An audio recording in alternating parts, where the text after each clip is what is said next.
It's okay. Oh.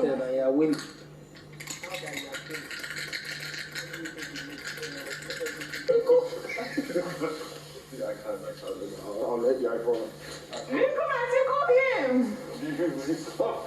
If I say something now, we become friends. But in all sincerity, Yeah. So what exactly is the whole conversation about?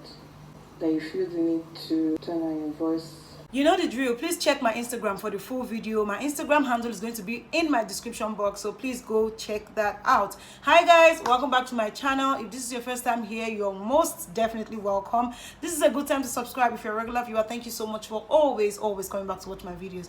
So guys, Prince and Nengi finally are no more enemies. As you know, Prince and Nengi, they've not been talking for God knows how long, for 5 weeks. Oh my God.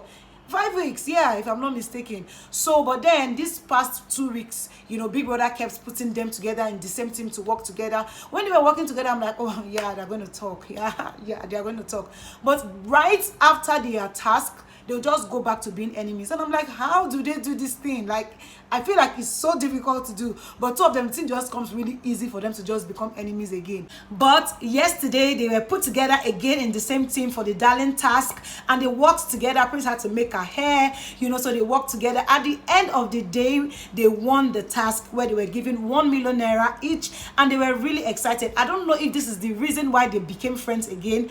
But for the first time in a long time, Prince and Nengi started gisting and laughing. Prince started talking about, oh, Nengi's hair is hard. Nengi was not like, Prince, you don't touch my hair again. Your hand is so strong. Oh my God.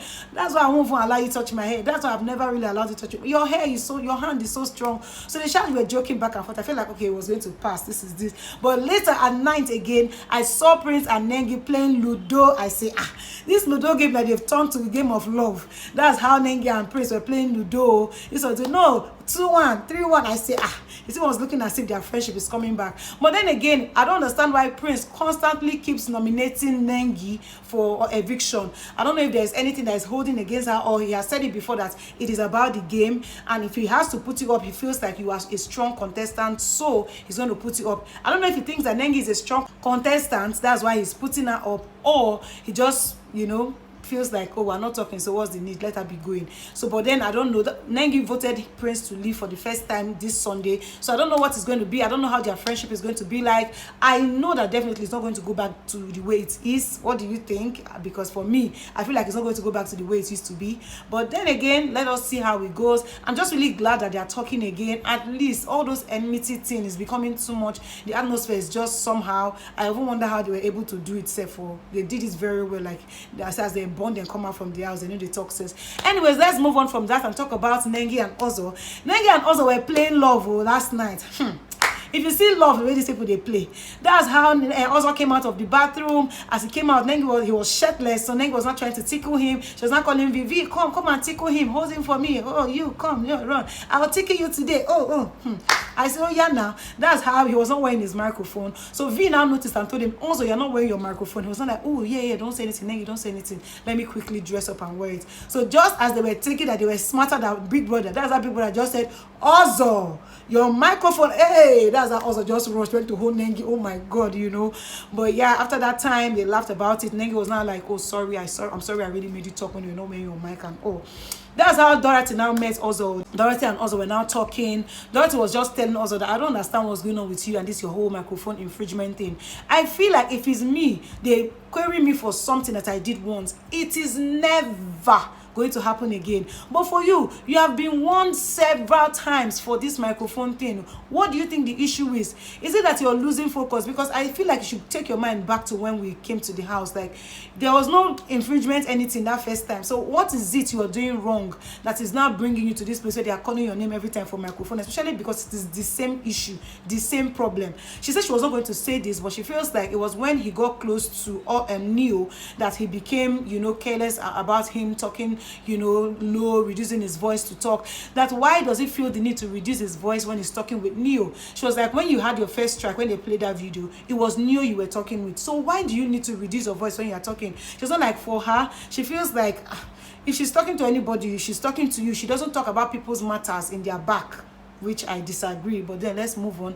That she doesn't talk about people's matter in their back. That if she's talking to you, she's talking to you. So she doesn't really have the need to reduce her voice anytime she's talking. That she doesn't feel like they're going to ever give her warning for microphone infringement or anything. That also she really watch it. Now, why does it feel the need? That is it, or is it whispering to Nengi, or what is it? He wasn't like when it comes to Nengi Sha, when they are talking emotional and romantic talk, you know, you gotta reduce the voice. So that one said follow. But yeah, she was like, oh, you people know Dora now. She said Shao, that she just feels like he should pay more attention to it, that he can't keep getting strikes or, you know, warning for the same issue all the time. It just looks like he doesn't want to work on it and he's doing nothing about it. But he should do something about it actually. She talked about Nengi. He was not saying that he doesn't even know his stance with Nengi, and that was like, this is what 700 years in the house and you don't even know, you're not sure. He's like, yeah, she has said this, she has said that, but to the rest of the housemates it's just somehow, I don't even know where we stand. People know Ozo and his normal things. But the thing that would now baffled me in this conversation with Dorothy is that I feel like when Ozo is talking with Dorothy, he always feels like, oh, he's going to do Nengi this and he's going to do Nengi that, when we know that, oh God, Nengi has your mumu button. Nengi was outside, she was obviously waiting for him to finish and then come outside to meet her. But then he was with Dorothy talking. So when she came inside and she saw Nengi now came inside and she saw Dorothy and Ozo talking, she was like, oh, they are talking, their friends. So she went back outside. She was like, I'm outside. He said, oh yeah, okay, no problem.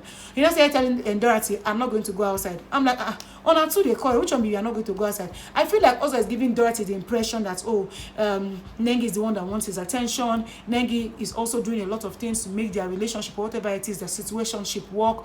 But then he is being the hard guy sometimes. But in the real sense, it is not like that.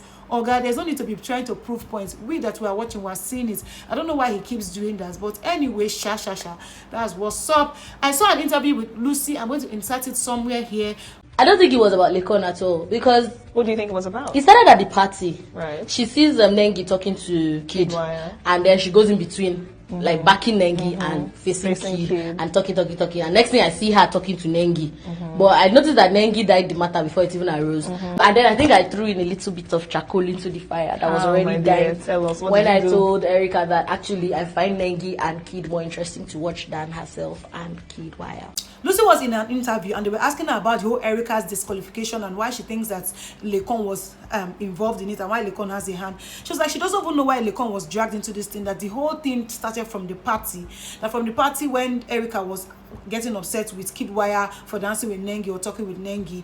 Then she also noticed when Erica went to talk with Nengi, but Nengi died everything there. She doesn't understand why the whole thing just blew up and then the thing was now looking like it's Lekon. That she feels like it is not Lekon, it is something different, and it is definitely the whole Nengi and Kid Wire thing. Even though she claims that she has a hand to play in this, because she told Erica to her face that it is more interesting to watch Nengi and Kid Wire together than to watch you and Kid Wire together. Ouch, ouch, this is so strong.